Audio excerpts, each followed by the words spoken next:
Facing a midlife crisis? Find courage in everyday women's stories. Subscribe to Resilient Women Rising. Laura Bennett was 58 years old when she stood in the cozy library, holding a bookmark engraved with the words, "To Laura, my favorite chapter." 4 years earlier, at 54, she had been a widow drifting through life, certain that love was a closed book. But a simple book club flyer had slipped under her door and turned the page to a new beginning. This is the story of how Laura found love again, not through grand gestures, but through quiet moments, shared stories, and the courage to let someone new into her heart. It all started on a crisp October morning. Laura was tidying her small sunlit living room when she spotted a flyer. Tucked beneath her door, "New Beginnings. Book Club, join us at the community library." She had always loved reading her late husband, Tom, and she used to spend evenings lost in novels together. Since his passing 6 years earlier, she had filled her days with volunteering at the library and tending to her home. But the loneliness lingered. Maybe a book club would help, she thought. She grabbed her favorite sweater, a copy of The Secret Garden, and walked the 3 blocks to the library. The room was warm and inviting, chairs arranged in a circle, a table with coffee and cookies, and about a dozen people chatting softly. Laura took a seat near the window, sipping her coffee, when she noticed a man across the circle. He was tall, with warm brown eyes and a graying beard, flipping through his book with quiet focus. The moderator introduced him as Michael Torres, 56, a retired firefighter who had moved to town a year ago. Laura later learned he was divorced, his marriage having ended a decade earlier after years of drifting apart. As the group discussed the book, Laura shared her thoughts. "I love how Mary finds hope in that garden. It's like she's rebuilding herself, bit by bit." Michael nodded and added, "Yeah, and it's never too late for that, right? Growth doesn't have an expiration date." His voice was steady and kind, and his words stayed with her long after the meeting ended. When the session wrapped up, Michael approached her. "Laura, right? I liked what you said about rebuilding. It made me think." She smiled, a little flustered. "Thanks, Michael. It's just how I see it." He hesitated, then asked, "You coming next week? We're reading Where the Crawdads Sing." She hadn't planned on it, but she found herself saying, "Wouldn't miss it." That was the beginning. Every Tuesday, Laura returned to the library, and Michael was always to receiving her a seat, pouring her coffee, asking her thoughts on the characters. They began lingering after meetings, their conversations stretching beyond books. He told her about his years as a firefighter, how he had retired after a shoulder injury, and how his divorce had left him wary of trusting his heart again.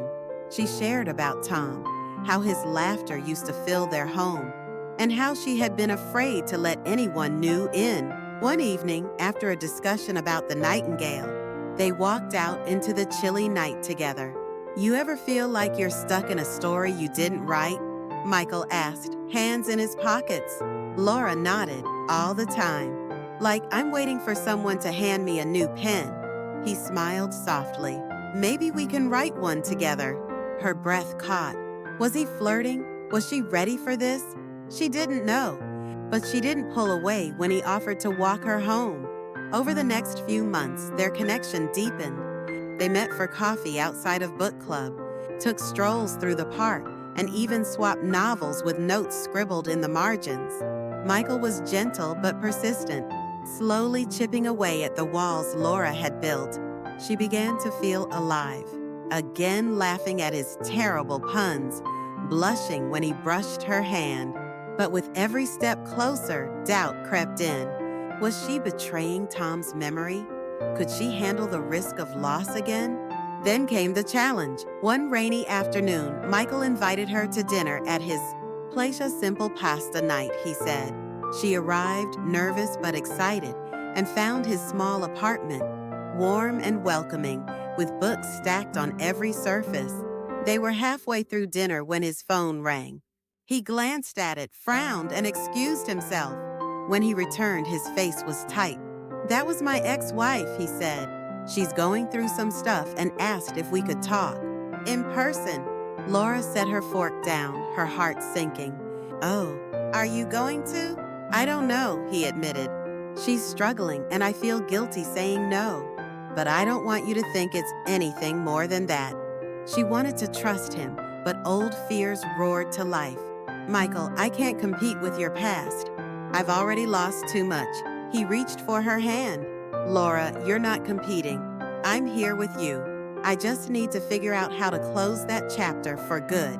She left that night feeling raw, unsure if she could keep going. The next week at book club, he was quieter, and she kept her distance. But she missed his voice, his steady presence, and hated how fear was winning. 2 weeks later, Laura was shelving books at the library when Michael appeared, holding a copy of A Man Called Ova. "I talked to her," he said simply. "Told her I'm not the one to fix her life anymore.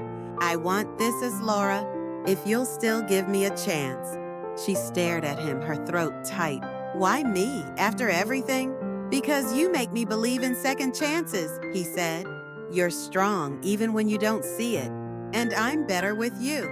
Tears pricked her eyes. She thought of Tom, how he would want her to live, not just exist.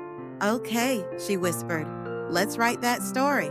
4 years later, Laura and Michael were a team reading together, cooking together, even starting a little book swap program at the library. On her 58th birthday, he gave her a bookmark, engraved with "To Laura, my favorite chapter." She had once thought her heart was a closed book, but with Michael, she learned it was a story still unfolding. If resilience had a reward, this was it, proof that sometimes the best plot twists come when you dare to turn the page.